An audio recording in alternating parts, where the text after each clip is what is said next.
Assalamualaikum warahmatullahi wabarakatuh. Kenalkan, nama saya Muhammad Naldi, NIM 200910218, Prodi Teknik Pertambangan kelas Tambang A. Baik, di sini saya akan menjelaskan smelting. Smelting merupakan proses metalurgi ekstraksi untuk mengambil logam dari bijinya dengan memanaskan biji logam melebihi titik leburnya. Biji yang merupakan senyawa oksida dan sulfida dipanaskan pada tanur dengan suhu yang tinggi.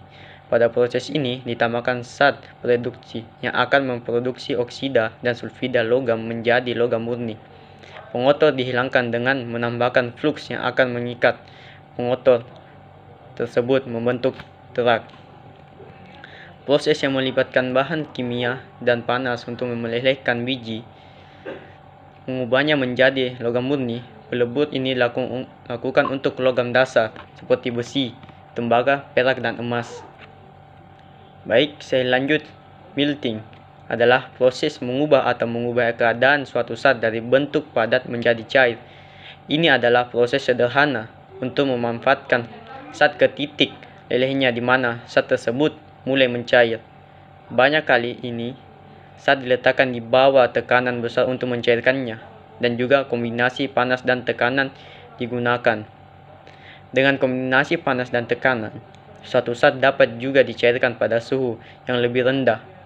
Melting umumnya dilakukan untuk membentuk suatu zat atau elemen ke dalam bentuk tertentu sehingga dapat digunakan dengan berbagai cara. Besi ialah logam berwarna putih. Perak bisa dipoles di tempat dilengkungkan meski keras dan memiliki sifat magnetik. Baja adalah logam paduan logam besi yang memiliki fungsi sebagai unsur dasar dicampur dengan beberapa elemennya. Stainless steel yaitu baja tan karat yang mengandung senyawa hasil dan setidaknya 12% kromium untuk mencegah proses korosi. Perbedaannya yaitu pada besi dan baja memiliki perbedaan secara jelas pada jumlah karbon yang dikandungnya. Sedangkan perbedaan stainless steel dan baja yaitu jika stainless steel tahan karat sehingga biasa digunakan pada peralatan dapur, sedangkan baja pada peralatan keras. Baik, lanjut. Pirometalurgi merupakan sebuah proses pemisahan logam dari bijinya dengan cara pemanasan pada temperatur tinggi atau menggunakan energi panas. Sedangkan hidrometalurgi merupakan proses ekstraksi logam dengan menggunakan teknik pemberian reagen atau pelarut atau larutan air dan solvent yang dilakukan dengan temperatur relatif rendah. Hasil produk dengan proses pemisahan logam yang menggunakan energi panas, pirometalurgi menghasilkan beberapa produk seperti nikel matte, NPI, dan FeNi. Pada rencana industri hilirisasi nikel di Indonesia, proses ini bahkan akan menghasilkan aneka produk stainless steel. Untuk hidrometalurgi, proses ini melahirkan beberapa produk seperti MHP atau Mixed Oxide Precipitate dan NiOH nikel hidroksida.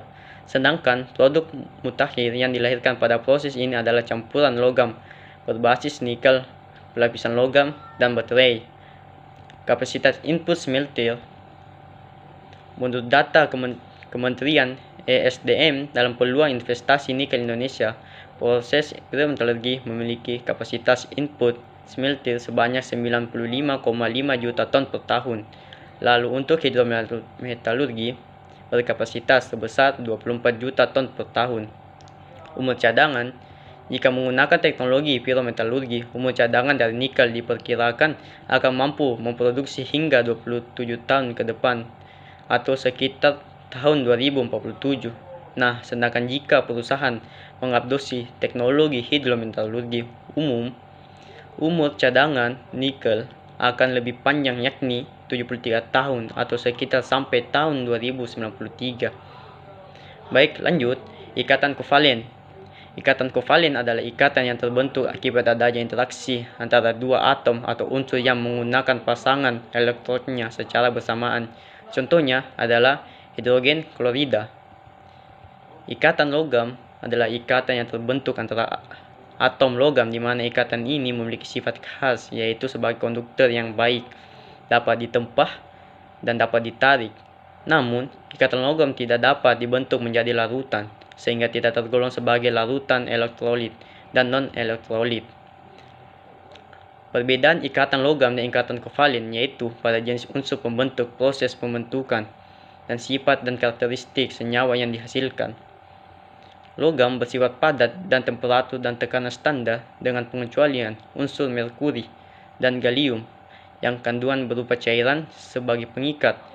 Sifat-sifat logam yaitu sebagai berikut. Yang pertama itu memiliki konduktivitas, termal dan listrik yang tinggi. Kedua, berkilau dan memantulkan cahaya. Ketiga, dapat ditempa.